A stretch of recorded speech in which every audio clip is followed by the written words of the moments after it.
അപ്പോൾ ഇന്ന് നമ്മൾ പോകാൻ പോകുന്നത് 1902 കപ്പലുകൾക്ക് ദിശ അറിയാൻ വേണ്ടി നിർമ്മിച്ച ഒരു ലൈറ്റ് ഹൗസിനെ കുറിച്ച് പറയാനാണ്. അതായത് 1902 ബ്രിട്ടീഷ് ഭരണകാലത്ത് നിർമ്മിച്ച കൊല്ലത്തെ തങ്കശ്ശേരി വിളക്കുമാടം, അതായത് ലൈറ്റ് ഹൗസ്. അപ്പോൾ ലൈറ്റ് ഹൗസിൻ്റെ വിശേഷങ്ങളും അതിൻ്റെ ഒരു ചരിത്രവും കാര്യങ്ങളൊക്കെ എല്ലാം അറിയാൻ വേണ്ടി വീഡിയോ എല്ലാവരും കാണുക. പോകുന്ന റൂട്ടെന്ന് പറയുന്നത് കൊല്ലം പരവൂരിലെ തീരദേശ റോഡ്, അതായത് പരവൂർ നേരെ തീരദേശ റോഡിലോട്ടാണ് പോകുന്നത്. അതിമനോഹരമായ റൂട്ടാണ് ഇവിടം. അപ്പോൾ നമ്മൾ നേരെ ഇവിടുന്ന് നേരെ കൊല്ലം തീരദേശം കഴിഞ്ഞ് നേരെ നമ്മൾ പോകുന്നത് കൊല്ലം ബീച്ച്, വാടി, അത് കഴിഞ്ഞാൽ തൊട്ടടുത്ത ആയിട്ട് തന്നെയാണ് തങ്കശ്ശേരി ലൈറ്റ് ഹൗസ്. പഠിക്കുന്ന സമയത്ത് ഒരുപാട് തണ്ടി നടന്ന സ്ഥലമുണ്ട് ഇവിടെ. പിന്നെ ഈ കാണുന്നത് പറഞ്ഞാൽ കാക്കത്തോപ്പ് ഏരിയയാണ്. അപ്പോൾ ഇവിടെ നമ്മുടെ ഈ കൊല്ലം പരവൂരിൽ നിന്ന് ഏതാണ്ട് 20-25 കിലോമീറ്ററിനകം, 25 കിലോമീറ്റർ ഇല്ലാന്ന് തോന്നുന്നു, അത് കുറച്ചേ ഉള്ളൂ. ഏതാണ്ട് അരമണിക്കൂറിനകത്ത് കൊണ്ട് തന്നെ നമ്മൾ പരവൂരിൽ നിന്ന് നേരെ നമ്മുടെ കൊല്ലം ബീച്ചിലെത്താം. പിന്നെ കാപ്പിൽ ബീച്ചിൽ നിന്ന് കാണാൻ പറ്റും നമ്മുടെ ഈ പോകുന്ന തങ്കശ്ശേരി ലൈറ്റ് ഹൗസ്. നമ്മൾ പോകുന്ന വഴിക്ക് രണ്ട് ചേട്ടന്മാർ നിന്ന് വലയിട്ട് ഇങ്ങനെ കോരി എടുക്കുന്നുണ്ട്. കുട്ടിക്കാലത്ത് നമ്മൾ തോർത്തിട്ട് തോട്ടിൽ മീൻ പിടിക്കുന്ന രീതിയിൽ ഉള്ളൊരു കാഴ്ച. അപ്പോൾ അത് കണ്ടപ്പോഴത്തേക്ക് ആദ്യമായിട്ടാണ് ഇങ്ങനൊരു സംഭവം കാണുന്ന, മീൻ പിടിക്കുന്ന ഈ കടലിൽ നിന്ന്. അപ്പോൾ ചെന്ന് തിരക്കിയപ്പോൾ അവർ പറഞ്ഞതെന്ന് പറഞ്ഞാൽ വല കടലിലെ വലിയ തിര വരുമ്പോൾ അതിന് താഴോട്ട് നിന്ന് ഇറങ്ങിയിട്ട് ആ വെള്ളം തിരിച്ചു വരുമ്പോൾ അത് അരിച്ച് അതിൽ നിന്ന് മീൻ കിട്ടാനുണ്ടെന്നാണ് പറഞ്ഞത്. അവർ രണ്ടാളും വലയും തൂക്കി മുന്നോട്ട് പോകുന്ന അനുസരിച്ച് ഞാൻ ക്യാമറയും തൂക്കി അവരുടെ പുറക്കെ പോയി. അപ്പം മീൻ കിട്ടും എന്നുള്ള രീതി. പക്ഷേ ഒരു ഉണ്ടയും കിട്ടിയില്ല. പക്ഷേ കുറേ നേരം നമ്മളെന്ന് പറഞ്ഞാൽ എൻ്റെ കൂടെ ഒരാളും കൂടെ ഉണ്ട് കേട്ടോ, അത് പിന്നെ വഴിയെ കാണിച്ചു തരാം. അപ്പോൾ പുള്ളിയുടെ അനിയനെയും കൂടെ തിരക്കി പോവുകയാണ്. അപ്പോൾ നമ്മൾ ആ ഒരു കാഴ്ച നിങ്ങൾക്ക് കാണിച്ചു തരാം. വർഷങ്ങൾക്ക് ശേഷം കാണാതിരുന്ന അനിയനെ കണ്ടുമുട്ടുന്ന ആ ഒരു അസുലഭ നിമിഷം കാണേണ്ട കാഴ്ച തന്നെയാണ്. നിങ്ങളുടെ കണ്ണ് നിറഞ്ഞു പോകും. അപ്പോൾ ആ പുള്ളിക്കാരനെ കാണാൻ കൂടി കേട്ടിട്ടാണ് നമ്മൾ ഈ പോക്ക് പോകുന്നത്. അപ്പോൾ എല്ലാവരും വീഡിയോ കാണുക ആ കാഴ്ച കാണാനായിട്ട്. അപ്പം നമ്മൾ തമിഴ്നാട്ടിലെ ചില വീഡിയോയിൽ കണ്ടിട്ട് ഈ സാധനം പറക്കി തിരിക്കുന്നത്, ഇത് മണ്ണിൽ നിന്ന് കിട്ടിയാണ്. ആ വലയെ കോരിയപ്പോൾ ഈ ഒരു സാധനം കിട്ടി. ഇത് ക്ലീൻ ചെയ്ത് അവർ കഴിക്കുന്ന ഒരു പ്രോസസ്സിങ് രീതിയൊക്കെ കണ്ടിട്ടുണ്ട്. പക്ഷേ കേരളത്തിൽ ഇങ്ങനെ ഇതാ കഴിക്കുന്ന ആരും അങ്ങനെ ഒരു വീഡിയോ ഒന്നും കണ്ടിട്ടില്ല. അപ്പോൾ എന്തായാലും ഈ സാധനത്തിനെ ഞാൻ എടുത്തു തിരിച്ച് അതേ കണക്ക് അതിൻ്റെ ഒരു ജീവിത സാഹചര്യത്തിലോട്ട് തന്നെ തിരിച്ചു വിട്ടു. അപ്പോൾ അത് മണ്ണിലോട്ട് ഇതേപോലെ കുഴിച്ചിറക്കി പോകാറാണ് പതിവ്. അപ്പം മീൻ പിടിക്കാനെന്ന് പറഞ്ഞ ചേട്ടന്മാരിങ്ങനെ കുറേ നേരം വലയിട്ട് കോരുന്നുണ്ട്. അതിലൊന്നും കിട്ടിയില്ല. ഞാൻ നേരത്തെ കയ്യിൽ കാണിച്ച ആ സാധനം മാത്രമാണ് കിട്ടിയത്. ഇതാണ് ഈ കല്ലുമ്മേക്കാട, ചെറിയതാണ് കേട്ടോ. അത് ഇങ്ങനെ കിളിച്ച് വരുന്നേ ഉള്ളൂ.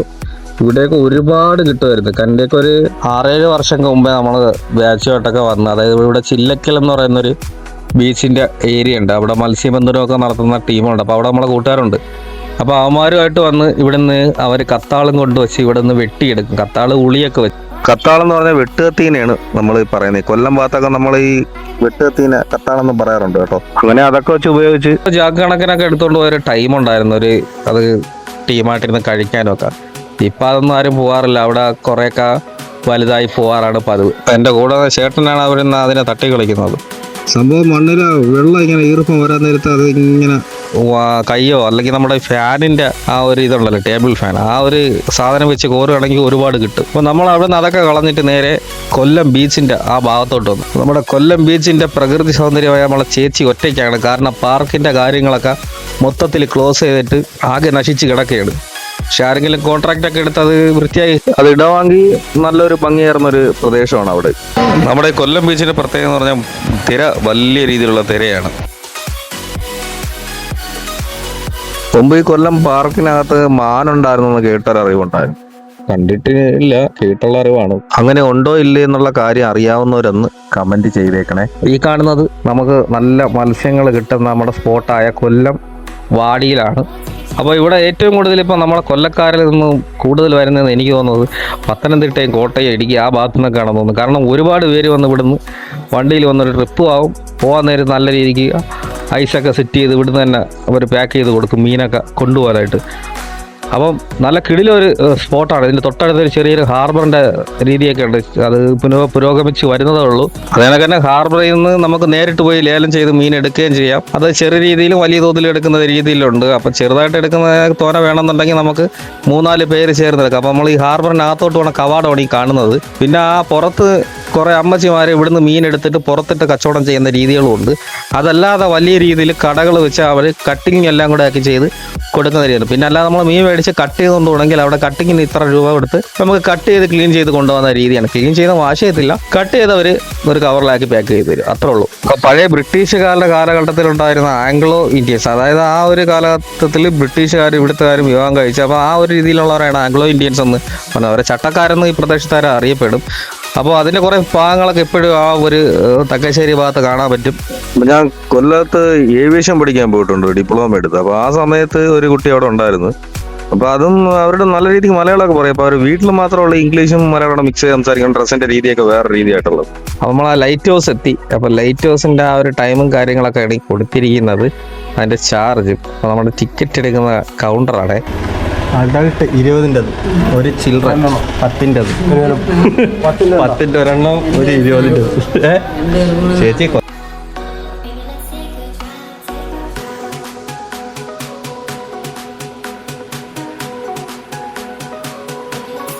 അപ്പൊ ടിക്കറ്റ് ഒക്കെ എടുത്ത് നേരെ നമ്മൾ ലൈറ്റ് ഹൗസിലോട്ട് പോകണം. ഇതാണ് നമ്മുടെ ലൈറ്റ് ഹൗസ്. അപ്പൊ നമുക്ക് അതിന്റെ ഉള്ളിലോട്ട് പോവാം. ഓക്കെ, ലൈറ്റ് ഹൗസിന്റെ മുൻവശത്തായിട്ട് നല്ല ഭംഗിയാർന്ന ചെടികളും കുറച്ച് സംഭവങ്ങളൊക്കെ സെറ്റ് വെച്ചിട്ടുണ്ട്. അതൊക്കെ കാണാൻ നല്ല ഭംഗിയാണ് കേട്ടോ. നമുക്ക് ഈ ലൈറ്റ് ഹൗസ് നമ്മുടെ കാപ്പിൽ ബീച്ചിൽ കാണാൻ പറ്റും. കറക്റ്റ് ഫോഗും കാര്യങ്ങളൊന്നും ഇല്ലെങ്കിൽ അടിപൊളിയായിട്ട് കാണാൻ പറ്റും. നല്ല പ്രകാശം ഉണ്ടാക്കി, നല്ല പ്രകാശം ലൈറ്റ് ഹൗസിലല്ല, ആ ഒരു വിസിബിലിറ്റി ആയിട്ട് പ്രകൃതി ഉണ്ടെന്നുണ്ടാക്കി. അപ്പോൾ നമ്മൾ ലൈറ്റ് ഹൗസിന്റെ ഉള്ളിലോട്ട് പോവുകയാണ്. അപ്പോൾ ഇവിടെ എന്ന് പറഞ്ഞാൽ നടന്നു പോകാനുള്ള സൗകര്യവും അല്ലാതെ ലിഫ്റ്റിലായിട്ട് പോകാനുള്ള സൗകര്യവും ഉണ്ട്. ലിഫ്റ്റ് ഏറ്റവും ടോപ്പിലൊന്നും പോകത്തില്ല, ഒരു 2 നിലയ്ക്ക് താഴെയായിട്ടാണ് നിൽക്കുന്നത്. നമ്മളൊരു ചെന്തായാലും നടന്ന് കയറി പൊക്കളയാം. അങ്ങനെ ആ ആഗ്രഹം പ്രകാരം ഞാനും കൂടെ വന്ന അണ്ണനും കൂടി സ്റ്റെപ്പ് കയറാനുള്ള തീരുമാനത്തിലേക്ക് എടുത്തു. സ്റ്റെപ്പ് എന്ന് പറയുന്നത് ആ സ്റ്റോൺ, അതായത് കല്ല്, പാറക്കല്ല് വെച്ച് ചേർത്തൊരു സ്റ്റെപ്പ് കണക്ക് വെച്ചിട്ടുണ്ട്. അതിനകത്ത് കമ്പിയൊക്കെ പിടിപ്പിച്ചിട്ടുണ്ട്. ഓരോ റൗണ്ട് കയറി ചെല്ലുമ്പോഴത്തേക്കും ഓരോ ജനലിൻ്റെ പോലെ പുറത്തോട്ട് കാഴ്ച കാണുന്ന രീതിയിൽ വെച്ചിട്ടുണ്ട്. അതായത് അതിമനോഹരമായ കാഴ്ചയാണ്. കടലും ഒരുപാട് മീൻ പിടിക്കുന്ന മത്സ്യബന്ധനത്തിൻ്റെ ബോട്ടുമൊക്കെ ആ ഒരു കിടക്കുന്ന കാഴ്ച കാണാനായിട്ട്. അപ്പോൾ വിചാരിക്കുന്ന രീതിയില്ല, നല്ല കുത്തനെയുള്ള കയറ്റമാണ് ഈ പറയുന്ന സ്റ്റെപ്പ് ചെയ്തിരിക്കുന്നത്.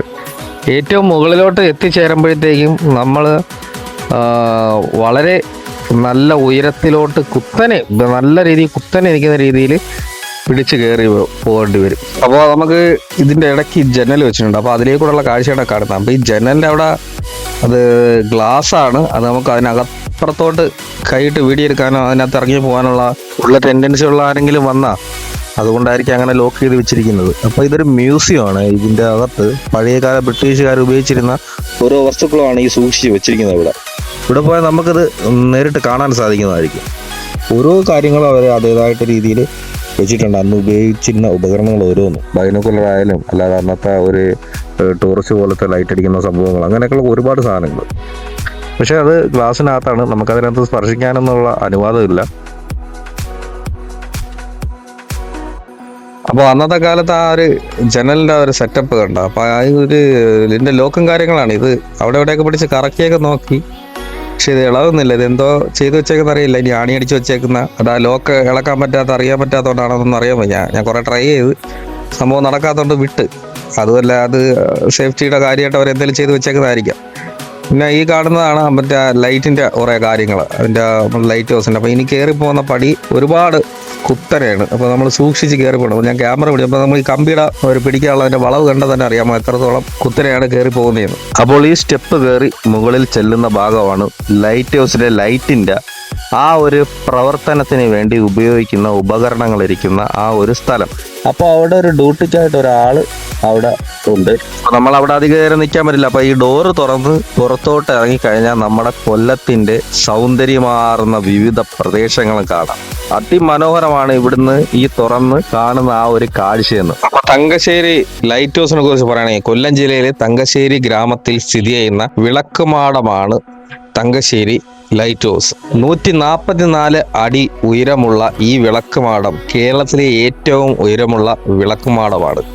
ആദ്യകാലത്ത് മണ്ണെണ്ണ വിളക്കിൽ ജ്വലിച്ചിരുന്ന ഈ വിളക്കുമാടം ഇപ്പോൾ വൈദ്യുതി ഉപയോഗിച്ചാണ് പ്രകാശിപ്പിക്കുന്നത്. ലൈറ്റ് ഹൗസിലെ വെളിച്ചം 13 മൈൽ ദൂരെ നിന്ന് വരെ കാണാൻ കഴിയുമെന്നതിനാൽ കപ്പലുകൾക്കും മത്സ്യബന്ധന ബോട്ടുകൾക്കും ദിശയറിയാൻ സാധിക്കുന്നു. കുത്തബ് മിനാറിലെ പോലെ പിരിയൻ ഗോവണി കയറി വേണം വിളക്കുമാടത്തിന്റെ മുകളിലെത്താൻ. ഭാരത സർക്കാരിന്റെ നിയന്ത്രണത്തിലുള്ള ഇവിടെ ഇടക്കാലത്ത് സന്ദർശകരെ നിരോധിച്ചിരുന്നു. എന്നാൽ ഇപ്പോൾ സന്ദർശകരുടെ മേലുള്ള വിലക്കുകൾ നീക്കിയിട്ടുണ്ട്. ഈ ലൈറ്റ് ഹൗസിന്റെ മുകളിൽ നിന്ന് നമ്മുടെ കൊല്ലം പ്രദേശത്തിന്റെ ഒരുവിധം ഭാഗം കാണാം. അതായത് നമ്മുടെ കിഴക്കൻ പ്രദേശത്ത് പോയാൽ നമ്മൾ ആ പുല്ലൂർ തെന്മല ആ റൂട്ടിൻ്റെ ആ ഭാഗത്തോട്ട് നോക്കിക്കഴിഞ്ഞാൽ പാരപ്പള്ളിയിൽ അവിടെയുള്ള മലയോര പ്രദേശം വരെ ഒരു വിധം കാണാൻ പറ്റും. പിന്നെ നമ്മുടെ പരവൂർ റൂട്ട് പോയാൽ വർക്കല വരെ ഒരു ദേശം കാണാം. പിന്നെ ചവറയുടെ ഏരിയ നോക്കിക്കഴിഞ്ഞാൽ ആ ഒരു ഭാഗത്തോട്ട് ഒരുവിധം കാണാൻ പറ്റും. അങ്ങനെ 4 ചുറ്റും നമുക്ക് നല്ല വിശാലമായ വിഷ്വൽസാണ് കാണുന്നത്. അതിഭയങ്കരമുള്ള കാഴ്ചയാണ് ഇതിൻ്റെ മുകളിൽ നിന്ന് കാണാൻ. അത് പോർച്ചുഗീസുകാരുടെയും ഡച്ചുകാരുടെയും ഇംഗ്ലീഷുകാരുടെയും പ്രതാപൈശ്വര്യങ്ങൾ കണ്ടറിഞ്ഞ തങ്കശ്ശേരിയിലേക്ക് ഇപ്പോൾ സന്ദർശകരെ ആകർഷിക്കുന്ന പ്രധാന ഘടകമാണ് ഈ ലൈറ്റ് ഹൗസ്. ആകർഷിക്കുന്ന പ്രധാന ഘടകം വിളക്കുമാടത്തിന്റെ പ്രഭാവലയം തന്നെയാണ്. ചരിത്രം എന്നത് 1902 നിർമ്മിച്ചത് 32 വർഷത്തിന് ശേഷം ഇന്ത്യൻ ലൈറ്റ് ഹൗസിലെ ചീഫ് എഞ്ചിനീയറുടെ നേതൃത്വത്തിൽ പുതുക്കി പണിതു. സാങ്കേതിക വിവരങ്ങൾ എന്നത് വെളിച്ചം സ്രോതസ് 400 വാട്ടിന്റെ മെറ്റൽ ഹാൻഡ്ലൈറ്റ് ബൾബാണ്. വൈദ്യുതി സ്രോതസ് 440 വോൾട്ട് 50 ഹെർട്സ് ജനറേറ്റർ സംവിധാനം ലഭ്യമാണ്. വിളക്കുമാടത്തിന്റെ ഉയരം 41 മീറ്റർ. പ്രകാശജ്വലനം 15 സെക്കൻഡിൽ ഒരിക്കൽ. കാണാവുന്ന ദൂരം 13 മൈൽ അഥവാ 20 കിലോമീറ്റർ അകലെ നിന്നും നഗ്നനേത്രത്തിൽ കൊണ്ട് വിളക്ക് ദൃശ്യമാണ്. അപ്പോൾ നമ്മൾ ലിഫ്റ്റിൽ നിന്ന് നേരെ താഴെ വന്നു. അവിടെ നിന്ന് ഇറങ്ങി പുറത്തോട്ട് പോയി കഴിഞ്ഞാൽ ഒരു പാർക്ക് പോലത്തെ ഒരു സ്ഥലമുണ്ട്. കാരണം നമുക്ക് അവിടെ നിന്ന് കാറ്റ് കൊള്ളാനൊക്കെ പറ്റിയൊരു സൈഡാണ്. അതായത് ഫ്രണ്ടേജ് നമ്മൾ ലിഫ്റ്റ് ഇറങ്ങുന്നത് റൈറ്റ് സൈഡിലോട്ട് പോയി കഴിഞ്ഞാൽ മതി. നമുക്ക് അവിടെ കുറച്ച് നേരം സ്പെൻഡ് ചെയ്യാൻ പറ്റും. പിന്നെ പിള്ളേർക്ക് ചെറുതായിട്ട് കളിക്കാനൊക്കെ ഉള്ള ചിൽഡ്രൻസ് പാർക്കിൻ്റെ അതൊരു ചെറിയ സെറ്റപ്പും കാര്യങ്ങളൊക്കെ അവിടെ ഉണ്ട്. ചേട്ടനും അനിയനും ഒന്നിച്ച് ആ ശുഭ നിമിഷം എത്തിച്ചേർന്നിരിക്കുന്നു. ഓക്കെ, നിങ്ങളെല്ലാവരും ഈ സന്തോഷം കണ്ട് എല്ലാവരും കണ്ണു നിറയും. കാരണം വർഷങ്ങൾക്ക് മുമ്പേ കാണാതെ അവർ ഒന്നിച്ചിരിക്കുകയാണ്. അപ്പോൾ എന്തായാലും വീഡിയോ കണ്ട് ഇഷ്ടപ്പെട്ടിരുന്ന ലൈക്ക് ചെയ്യുക, ഷെയർ ചെയ്യുക, സബ്സ്ക്രൈബ് ചെയ്യുക, ഫോളോ ചെയ്യുക. അപ്പോൾ അടുത്ത വീഡിയോയിൽ കാണാം. അപ്പോൾ എല്ലാവർക്കും നല്ലതേ നടക്കട്ടെ.